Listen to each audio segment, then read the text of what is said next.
नमस्कार, दिन भर की बड़ी खबरों में आपका स्वागत है। मैं हूं परवीन शेख। आज इस बुलेटिन में बात होगी राहुल गांधी को कोर्ट से मिली बड़ी राहत की, मोदी सरकार के 9 साल पर 9 सवालों की।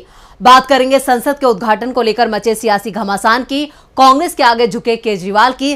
साथ ही जानेंगे कर्नाटक कैबिनेट विस्तार को लेकर क्या है कांग्रेस हाईकमान का फैसला। और बुलेटिन के आखिर में बात होगी मथुरा श्री कृष्ण जन्मभूमि विवाद में आए नए आदेश की। इसके साथ ही और भी कई बड़ी खबरों से आपको करवाएंगे रूबरू, लेकिन तमाम बड़ी खबरों से पहले एक नजर सुर्खियों पर। नीति आयोग की बैठक से केजरीवाल, भगवंत मान और केसीआर ने किया किनारा। केजरीवाल बोले संविधान का मजाक बन रहा है, ऐसी बैठक का क्या मतलब। हरियाणा के महेंद्रगढ़ में बीजेपी के जनसंवाद कार्यक्रम में हुआ सीएम मनोहर लाल खट्टर का विरोध, लोगों ने सड़क जाम करके बीजेपी के खिलाफ की नारेबाजी। आप नेता को बड़ी राहत, सुप्रीम कोर्ट ने मनी लॉन्ड्रिंग मामले में जेल में बंद आप सरकार में मंत्री रहे सत्येंद्र जैन को दी अंतरिम जमानत। तेजी के साथ बंद हुआ शेयर बाजार, सेंसेक्स 629 अंकों की उछाल के साथ 62,502 पर हुआ बंद। निफ्टी 178 अंक चढ़कर 18,499 अंक पर हुआ बंद। ये तो थी सुर्खियां और अब बात आज की सबसे बड़ी खबर की। दिल्ली की राउज एवेन्यू कोर्ट ने आज राहुल गांधी को बड़ी राहत दी है। नए पासपोर्ट के लिए राहुल की एनओसी की मांग को कोर्ट ने मंजूर कर लिया है। 3 साल के लिए कोर्ट ने एनओसी दी है। राहुल के पक्ष में आए इस फैसले से बीजेपी को बड़ा झटका लगा है। क्या है पूरी खबर, देखते हैं ये रिपोर्ट। राहुल गांधी का अमेरिका जाने का रास्ता साफ हो गया है। अब वो 28 मई को अमेरिका के लिए रवाना होंगे, जहां वो स्टैनफोर्ड यूनिवर्सिटी के कार्यक्रम में हिस्सा लेंगे। साथ ही 29 और 30 मई को राहुल गांधी प्रवासी भारतीयों को भी संबोधित करेंगे। आज कांग्रेस नेता राहुल गांधी को राउज एवेन्यू कोर्ट से बड़ी राहत मिली। उनको विशेष अदालत ने नया पासपोर्ट बनाने की इजाजत दे दी है। उनको मिली हुई ये एनओसी अगले 3 साल के लिए मान्य रहेगी। दरअसल उनकी संसद सदस्यता जाने के बाद उन्होंने अपना राजनयिक पासपोर्ट सरेंडर कर अपने लिए साधारण पासपोर्ट बनवाने के लिए आवेदन किया था, जिसका बीजेपी नेता सुब्रमण्यम स्वामी ने विरोध किया था। उन्होंने तर्क दिया था कि राहुल नेशनल हेराल्ड केस में जमानत पर हैं और इस केस की जांच को प्रभावित कर सकते हैं, इसलिए राहुल को पासपोर्ट बनाने के लिए एनओसी नहीं दी जानी चाहिए। लेकिन आज सुनवाई करते हुए कोर्ट ने बीजेपी नेता की दलीलों को दरकिनार करते हुए राहुल को पासपोर्ट बनाने की मंजूरी दी। साथ ही स्वामी की दलीलों पर राउज एवेन्यू कोर्ट ने कहा, अच्छा स्वामी ये नहीं कह रहे कि राहुल गांधी को पासपोर्ट ना दिया जाए, बस वो ये कह रहे हैं कि उन्हें पासपोर्ट 1 साल के लिए दिया जाना चाहिए। कोर्ट के आदेश से बीजेपी नेता को बड़ा झटका लगा है। वहीं राहुल की तरफ से 10 साल के लिए एनओसी की मांग की गई थी, लेकिन कोर्ट ने राहुल को 3 साल के लिए एनओसी दी है। आपको बता दें कि राहुल ने 23 मई को याचिका दायर कर कोर्ट से नए पासपोर्ट के लिए नो ऑब्जेक्शन सर्टिफिकेट देने की मांग की थी, क्योंकि सांसदी जाने के बाद राहुल ने अपना डिप्लोमेटिक पासपोर्ट सरेंडर कर दिया था। इसके बाद उन्होंने साधारण पासपोर्ट के लिए एनओसी जारी करने की गुहार लगाई थी, जिसे आज कोर्ट ने मंजूरी दे दी है। राहुल गांधी का अमेरिका जाना अब तय है, जिससे बीजेपी परेशान है। परेशान तो मोदी सरकार भी है। मोदी सरकार के आज 9 साल पूरे होने के मौके पर कांग्रेस ने उनसे 9 सवाल पूछे हैं, तो वहीं राहुल गांधी ने मोदी सरकार को झूठी सरकार करार दिया है। राहुल ने कहा, झूठे वादों और जनता की दुर्दशा पर भाजपा ने खड़ी की 9 साल की इमारत। महंगाई, नफरत और बेरोजगारी, प्रधानमंत्री जी अपनी इन नाकामियों के लीजिए जिम्मेदारी। मोदी सरकार के 9 साल पूरा होने के मौके पर कांग्रेस ने उनसे 9 सवाल पूछे हैं। कांग्रेस की ओर से अडानी, किसानों की आय दुगनी, महंगाई और बेरोजगारी जैसे मुद्दे पर सवाल पूछे गए हैं। कांग्रेस की ओर से 9 साल 9 सवाल पर बुकलेट भी जारी की गई है। पार्टी के सीनियर नेता जयराम रमेश ने बताया कि कांग्रेस देश भर के 35 शहरों में प्रेस कॉन्फ्रेंस करेगी। कांग्रेस की ओर से कहा गया है कि राहुल गांधी ने भारत जोड़ो यात्रा के दौरान और बाद में लगातार ये 9 सवाल उठाए, लेकिन आज तक कोई जवाब नहीं मिला। कांग्रेस पार्टी आज पीएम मोदी से 9 सवाल पूछ रही है। हम चाहते हैं कि इन सवालों पर पीएम मोदी चुप्पी तोड़ें। कांग्रेस ने पीएम मोदी से जो सवाल पूछे हैं वो हैं, देश में महंगाई और बेरोजगारी आसमान छू रही है। सार्वजनिक संपत्ति आप अपने मित्रों को क्यों बेच रहे हैं? किसानों की आय दुगनी क्यों नहीं हुई? किसानों के लिए एमएसपी कानून क्यों नहीं बना? अडानी को फायदा पहुंचाने के लिए एलआईसी और एसबीआई में जमा आम लोगों का पैसा क्यों लगाया गया है? अडानी की कंपनी में 20,000 करोड़ रुपया किसका है? पीएम जवाब क्यों नहीं देते? चीन को लाल आंख दिखाने की बात करने वाले पीएम ने चीन को क्लीन चिट क्यों दी, जबकि वो हमारी जमीन पर कब्जा करके बैठा है? पीएम बताएं कि चुनावी फायदे के लिए बंटवारे की राजनीति का उपयोग किया जा रहा है और समाज में डर का माहौल बनाया जा रहा है। पीएम महिला, दलित, अल्पसंख्यकों के खिलाफ अत्याचार पर चुप क्यों रहते हैं? पीएम जातीय जनगणना की मांग पर चुप क्यों हैं? संवैधानिक और लोकतांत्रिक संस्थाओं को क्यों कमजोर किया जा रहा है? विपक्षी नेताओं को और सरकारों को निशाना क्यों बनाया जा रहा है? मनरेगा जैसी योजना को क्यों कमजोर किया जा रहा है? कोरोना में कुप्रबंधन के कारण 40 लाख लोगों की जान गई, उनके परिवार को न्याय क्यों नहीं मिला?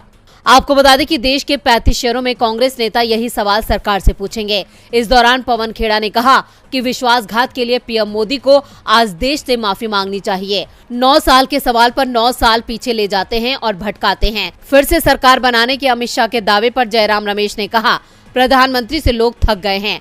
गृह मंत्री क्या बोलते हैं इससे फर्क नहीं पड़ता। कर्नाटक का जनादेश एक बड़ा संदेश है। कांग्रेस के ये सवाल चुनावी साल में बीजेपी को मुश्किल में डाल सकते हैं। मुश्किल में तो पीएम मोदी भी हैं। नए संसद भवन के उद्घाटन को लेकर सत्ता पक्ष और विपक्ष में ठन गई है। विपक्ष लगातार सवाल उठा रहा है कि क्यों पीएम मोदी राष्ट्रपति का हक छीन रहे हैं। तो वहीं इस मामले में सुप्रीम कोर्ट ने भी हस्तक्षेप करने से इनकार कर दिया है। क्या है पूरी खबर, देखते हैं ये रिपोर्ट। संसद के नए भवन का उद्घाटन पीएम मोदी ही करेंगे। विपक्ष की मांग थी कि राष्ट्रपति संसद का सर्वोच्च नेता है। संविधान में भी राष्ट्रपति को ही सर्वोच्च माना है, संसद का उसे हिस्सा माना गया है। ऐसे में राष्ट्रपति के हाथों संसद भवन का उद्घाटन होना चाहिए, लेकिन मोदी सरकार ने विपक्ष के सभी दलों को नकार दिया और अब पीएम मोदी ही 28 मई को संसद भवन का उद्घाटन करेंगे। वैसे इस मामले में एक याचिका सुप्रीम कोर्ट में भी दाखिल की गई थी, जिस पर आज सुनवाई हुई, लेकिन कोर्ट का रुख देखते हुए याचिकाकर्ता ने इसे वापस ले लिया। सुप्रीम कोर्ट ने मामले में हस्तक्षेप से इनकार कर दिया, लेकिन विपक्षी दल अभी भी अपने स्टैंड पर कायम हैं और 20 राजनीतिक दलों ने संसद भवन के उद्घाटन कार्यक्रम का बहिष्कार कर दिया है। इस बीच कांग्रेस ने सैनगोल मामले में बीजेपी को घेर लिया। कांग्रेस महासचिव जयराम रमेश ने कहा कि बीजेपी और आरएसएस के धोखेबाज एक बार फिर बेनकाब हो गए हैं। सैनगोल के बारे में झूठी कहानी फैलाई जा रही है। माउंटबेटन राजाजी और पंडित जवाहरलाल नेहरू को इसे सौंपने और भारत में ब्रिटिश सत्ता का हस्तांतरण के प्रतीक के रूप में वर्णित करने का कोई दस्तावेजी सबूत नहीं है। इस तरह के दावे गलत हैं, पूरी तरह से कुछ लोगों के दिमाग की उपज है। जयराम रमेश ने कहा कि नेहरू ने 14 दिसंबर 1947 को जो कुछ भी कहा वो सार्वजनिक रिकॉर्ड का विषय है, भले ही लेबल कुछ भी कहे। अब तमिलनाडु में अपने राजनीतिक फायदे के लिए प्रधानमंत्री और उनके लोग इसका इस्तेमाल कर रहे हैं। ये एक ब्रिगेड की खासियत है जो अपने गलत उद्देश्यों के अनुरूप तथ्यों को उलझाती है। असली सवाल ये है कि राष्ट्रपति द्रौपदी मुर्मू को क्यों नहीं नई संसद का उद्घाटन करने की अनुमति दी गई है। नए संसद के उद्घाटन को लेकर बीजेपी बैकफुट पर है, तो इधर केंद्र के अध्यादेश को लेकर केजरीवाल भी बैकफुट पर हैं। दिल्ली की केजरीवाल सरकार के खिलाफ मोदी सरकार एक अध्यादेश लेकर आई, जिसने सुप्रीम कोर्ट के फैसले को ही पलट दिया। अब केजरीवाल इस अध्यादेश को राज्यसभा में पास कराने से रोकने की कोशिश कर रहे हैं और इसमें उन्हें कांग्रेस की जरूरत है। केजरीवाल कांग्रेस के दरवाजे पर पहुंच चुके हैं। दिल्ली के सीएम अरविंद केजरीवाल को कांग्रेस से मदद चाहिए। केजरीवाल ने अब तक कांग्रेस के लिए मुश्किलें ही बढ़ाई हैं। मनमोहन सिंह की सरकार के समय किया गया आंदोलन हो या दिल्ली का सीएम बनने के बाद दिल्ली विधानसभा में राजीव गांधी से भारत रत्न वापस लेने का प्रस्ताव, केजरीवाल ने हर मौके पर कांग्रेस को कमजोर करने की कोशिश की। लेकिन आज जब मोदी सरकार ने दिल्ली की आप सरकार के अधिकारों पर कैंची चलाई तो केजरीवाल को कांग्रेस की याद आ गई। केजरीवाल ने आज सुबह ट्वीट करते हुए कांग्रेस से मदद मांगी है। उन्होंने कहा कि केंद्र की बीजेपी सरकार अलोकतांत्रिक और असंवैधानिक तरीके से अध्यादेश लेकर आई है। इसके खिलाफ सभी विपक्षी दलों को एकजुट होना चाहिए। इस पर चर्चा करने के लिए केजरीवाल ने कांग्रेस अध्यक्ष खड़गे और राहुल गांधी से मिलने का समय मांगा है, लेकिन कांग्रेस अध्यक्ष ने अभी तक केजरीवाल को मुलाकात का समय नहीं दिया है। दिल्ली के सीएम को अब तक इस मामले में नीतीश कुमार, ममता बनर्जी, उद्धव ठाकरे और शरद पवार का साथ मिल चुका है, लेकिन कांग्रेस का साथ आसानी से नहीं मिलेगा, ये तय माना जा रहा है। दिल्ली, पंजाब, गुजरात और गोवा की कांग्रेस इकाई केजरीवाल की मदद नहीं किए जाने की बात कह रही है, तो कांग्रेस नेता अलका लामा ने आप से माफी की मांग कर दी है। लामा ने कहा, कांग्रेस परिवार, पूर्व कांग्रेस अध्यक्ष सोनिया गांधी, पूर्व पीएम डॉक्टर मनमोहन सिंह, पूर्व सीएम शीला दीक्षित और गांधी परिवार से आम आदमी पार्टी माफी मांगे। इसके बाद समर्थन को लेकर बात आगे बढ़े तो हम कार्यकर्ताओं को इसमें कोई आपत्ति नहीं होगी। उम्मीद करते हैं कि कांग्रेस अध्यक्ष खड़गे कांग्रेस के लाखों करोड़ों कार्यकर्ताओं की आप द्वारा आहत की गई भावनाओं का ख्याल करेंगे और दिल्ली के सीएम अरविंद केजरीवाल को समय देने पर विचार करेंगे। साफे लांबा की ओर से ये शर्त लगा दी गई है कि पहले केजरीवाल माफी मांगे। केजरीवाल की मदद को लेकर क्या होगा कांग्रेस का रुख, इस पर देश की नजरें हैं। नजरें तो कल होने वाले कर्नाटक कैबिनेट विस्तार पर भी हैं। कर्नाटक में कांग्रेस की प्रचंड जीत के बाद सीएम सिद्धारमैया की सरकार बन गई और सीएम सिद्धारमैया और डीके शिवकुमार के अलावा कांग्रेस आलाकमान ने 8 मंत्रियों की पहली सूची को मंजूरी दी थी, जिन्होंने 20 मई को शपथ ली। लेकिन अब खबर आ रही है कि 27 मई यानी कि कल 23 विधायक मंत्री पद की शपथ लेंगे। कर्नाटक के मुख्यमंत्री सिद्धारमैया की सरकार में अब कैबिनेट मंत्रियों के नाम को लेकर पेच फंसा हुआ है। हालांकि खबरों के मुताबिक दिल्ली में मुख्यमंत्री Siddaramaiah, deputy CM DK Shivakumar और पार्टी के केंद्रीय नेताओं के बीच हुई बैठक में नामों को अंतिम रूप दिया गया है। इस कड़ी में सीएम सिद्धारमैया ने राहुल गांधी और सोनिया गांधी से मुलाकात की और मुलाकात के बाद फैसला लिया गया है कि 23 और मंत्री शनिवार को शपथ लेंगे। हालांकि अब तक विभागों का आवंटन नहीं किया गया है, लेकिन इतना तो तय है कि अलग अलग समुदायों को संतुलित करते हुए मंत्रियों की सूची तैयार करना या विभागों का आवंटन करना कांग्रेस के लिए एक मुश्किल काम होगा। वहीं नए मंत्री प्रियांक खड़गे ने यह स्पष्ट कर दिया है कि नई कांग्रेस सरकार पिछली बीजेपी सरकार की नीतियों की समीक्षा करके उसको ठीक करेगी। इससे यह अनुमान लगाया जा रहा है कि मुस्लिम कोटा, हिजाब प्रतिबंध और धर्मांतरण विरोधी कानूनों पर सरकार बड़ा निर्णय ले सकती है। उन्होंने कहा कि अगर कोई भी बिल या सरकारी आदेश जो कर्नाटक में नफरत पैदा करता है, उसकी समीक्षा की जाएगी या उसे खारिज कर दिया जाएगा। कांग्रेस ने इस महीने की शुरुआत में कर्नाटक में राज्य की 224 सीटों में से 135 सीटें जीतकर अपनी सरकार बनाई है। राज्य में शासन कर रही बीजेपी ने 66 और एचडी कुमारस्वामी की जनता दल सेकुलर ने 19 सीटें जीती थी। कांग्रेस ने अपना वोट शेयर 2018 में 38.1% से बढ़ाकर 42.9% कर लिया है। वहीं जेडीएस का वोट प्रतिशत 18.3 से 13.3% तक गिर गया। वहीं बीजेपी ने राज्य में 2018 से अपना 36% वोट शेयर बनाए रखा है। सिद्धारमैया की कैबिनेट विस्तार पर बीजेपी की खास नजर है। नजरें तो इस वक्त मणिपुर पर भी हैं। मणिपुर में शांति बहाल करने की तमाम कोशिशें नाकाम होती आ रही हैं। सेना, असम राइफल्स और राज्य रक्षा इकाइयों की तमाम कोशिशों के बावजूद राज्य में बवाल थमने का नाम नहीं ले रहा है। हाल ही में अज्ञात लोगों की एक भीड़ ने मंत्री के घर पर धावा बोला और जमकर तोड़फोड़ की। वहीं ऐसे ही एक दूसरे मामले में भीड़ की सुरक्षा बलों से झड़प में एक व्यक्ति की जान चली गई। तो क्या मणिपुर के हालात बीजेपी से संभल नहीं रहे हैं? देखते हैं ये रिपोर्ट। मणिपुर में तनाव कम होने का नाम नहीं ले रहा है। बीती रात गुस्साई भीड़ ने केंद्रीय विदेश और शिक्षा राज्य मंत्री डॉक्टर आर.के. रंजन सिंह और मणिपुर के ऊर्जा, वन, पर्यावरण और जलवायु परिवर्तन, कृषि विज्ञान और प्रौद्योगिकी मंत्री थोंगम विश्वजीत सिंह के आवास को निशाने पर ले लिया।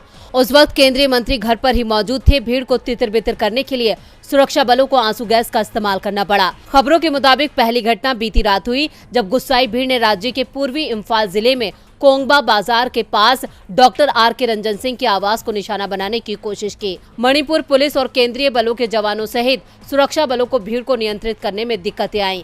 इससे पहले एक भीड़ ने मणिपुर के वन मंत्री थोंगजू किटना पनुंग के घर पर भी धावा बोलने की कोशिश की थी। आपको बता दें कि राज्य में 3 हफ्ते पहले शुरू हुए बवाल में 70 से ज्यादा लोगों की जान जा चुकी है। हालात को नियंत्रित करने के लिए सेना और अर्धसैनिक बलों को तैनात किया गया है। खबरों की माने तो राज्य के हालात बीजेपी के हाथ से फिसलते जा रहे हैं, क्योंकि जब राज्य में मंत्री भी सुरक्षित नहीं है तो आम लोगों की क्या हालत होगी, इसका अंदाजा लगाया जा सकता है। 3 मई के बाद से ही राज्य में अशांति छाई हुई है। हालात अभी तक सामान्य नहीं हो पाए हैं। ऐसे में अब गृह मंत्री अमित शाह 29 मई को मणिपुर के दौरे पर जा सकते हैं। शायद 3 दिनों तक मणिपुर में कैंप करेंगे। और बुलेटिन के आखिर में बात मथुरा श्री कृष्ण जन्मभूमि विवाद की।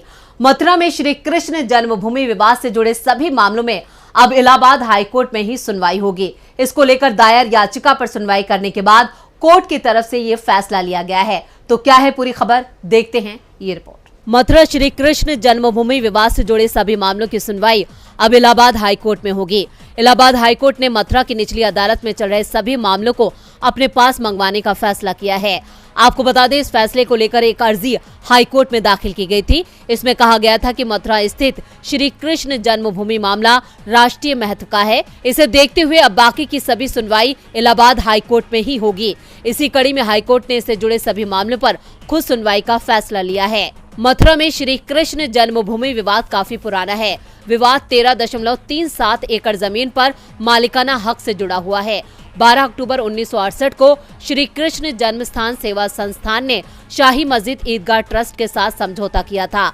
इस समझौते में 13.7 एकड़ जमीन पर मंदिर और मस्जिद दोनों बनने की बात हुई थी। आपको बता दें कि श्री कृष्ण जन्मस्थान के पास 10.9 एकड़ जमीन का मालिकाना हक है और 2.5 एकड़ जमीन का मालिकाना हक शाही ईदगाह मस्जिद के पास है।